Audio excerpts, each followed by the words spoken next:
Bismillahirrahmanirrahim. Assalamualaikum warahmatullahi wabarakatuh.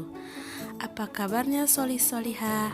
Bertemu lagi dengan Ustazah Widya pada kesempatan kali ini. Pada pembelajaran IPA kali ini, kita akan melanjutkan materi pembelajaran kita di tema 3.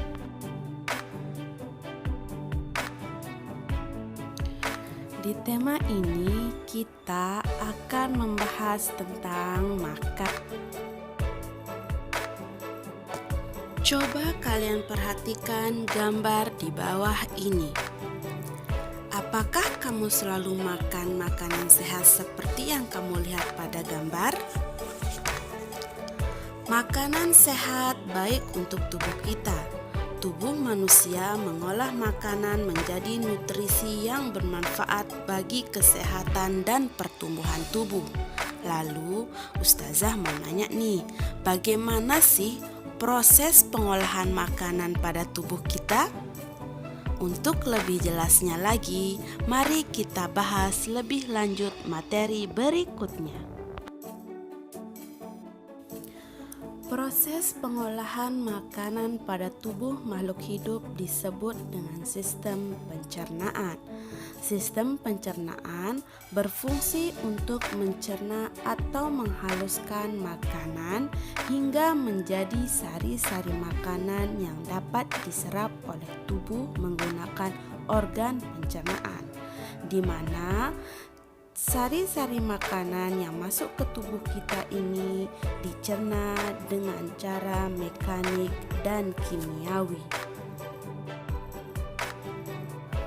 Sebelum kita membahas bagaimana sistem pencernaan pada manusia, pada pembelajaran kali ini kita akan membahas terlebih dulu bagaimana sistem pencernaan pada hewan ruminansia. Jadi, apakah kalian tahu apa sih itu hewan ruminansia?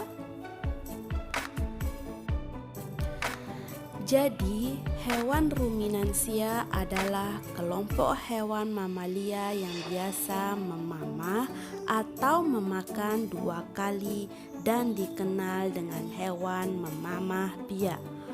Contoh hewan ruminansia ialah sapi, kerbau, rusa, domba, kambing, dan kijang.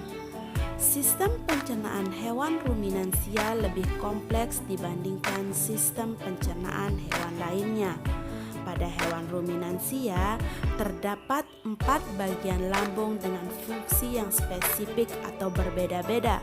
Selain itu, pencernaan makanan pada hewan ruminansia dibantu oleh beberapa mikroba seperti bakteri dan protozoa. Mikroba tersebut dapat membantu mencerna rumput.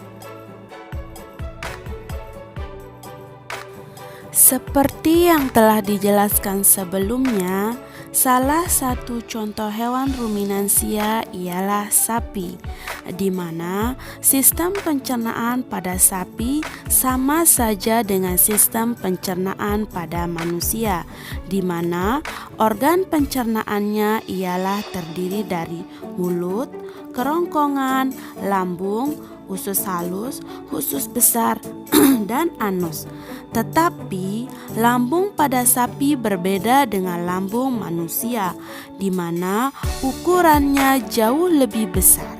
Lambung sapi merupakan organ pencernaan yang sangat penting bagi sapi, di mana lambung sapi terdiri dari 4 bagian, yaitu yang pertama ialah rumen, yang kedua ialah retikulum, yang ketiga ialah omasum, dan yang terakhir ialah abomasum. Oleh karena itu, sapi dikatakan memiliki 4 perut. Untuk lebih jelasnya lagi, mari kita bahas apa itu rumen, omasum, abomasum, dan retikulum. Lambung yang pertama ialah rumen. Rumen biasa disebut juga dengan perut besar. Rumen ini merupakan tempat terjadinya pencernaan dengan bantuan mikroba atau bakteri. Di sini, makanan dicerna hingga menjadi bubur dengan gerakan mengaduk yang dilakukan oleh dinding rumen. Pada saat sapi beristirahat, makanan kembali ke mulut dan dikunyah kembali.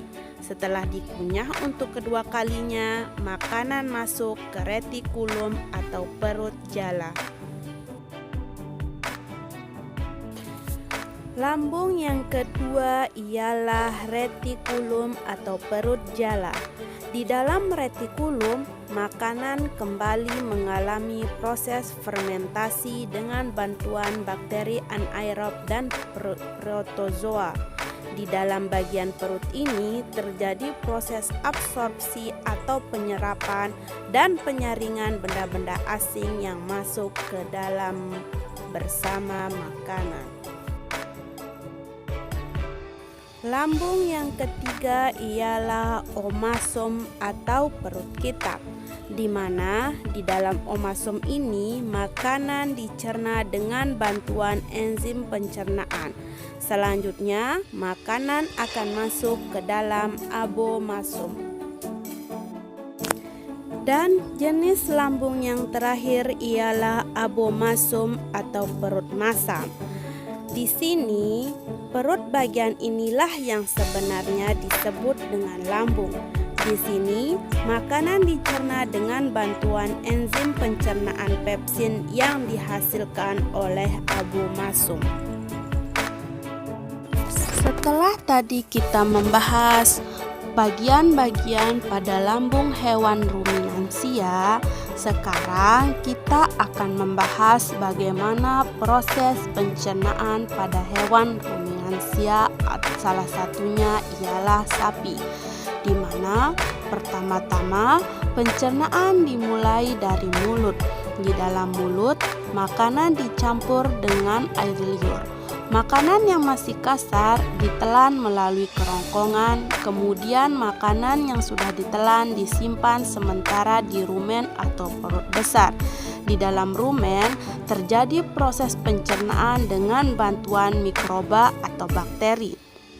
Setelah itu, sapi akan memuntahkan kembali makanan yang tadi masuk ke rumen untuk dikunyah yang kedua kalinya agar lebih sempurna. Setelah dikunyah untuk yang kedua kali, makanan akan masuk ke dalam retikulum. Di dalam retikulum ini terjadi proses fermentasi oleh bakteri anaerob dan protozoa.